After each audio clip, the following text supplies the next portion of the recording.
Hello বন্ধুরা, কেমন আছো সবাই?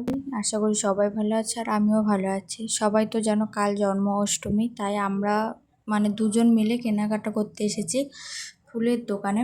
গোপালের জন্য মুকুট নিয়েছি, মালা নিয়েছি, আরও অনেক ফুল নিয়েছি। সেটা কাল দেখাবো গোপালকে সাজানোর পরে।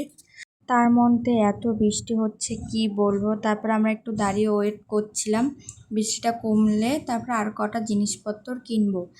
তা বৃষ্টি কমে গেছে, দেখো বৃষ্টি একটু আগে যে বৃষ্টি হয়েছে দেখে কি মনে হচ্ছে নীল আকাশটি সুন্দর লাগছে। যাই হোক, বাড়িতে এসে কি কি কিনলাম দেখো। গোপালের জামা কিনেছি একটা, তারপরে বারবির চুল তারপর আমাদের গোপাল সোনার জন্য একটা মুকুট নিয়েছি, দেখো কত সুন্দর লাগছে। আর দুটো ময়ূরীর পালক নিয়েছি।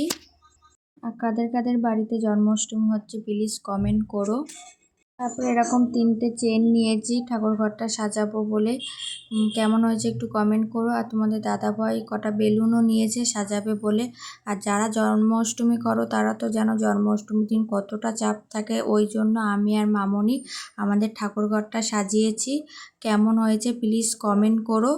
ভিডিওটা এই পর্যন্তই। ভালো লাগলে লাইক শেয়ার সাবস্ক্রাইব করতে একদম ভুলবেন না। নেক্সট ভিডিও দেখা হচ্ছে সবার সাথে। টাটা।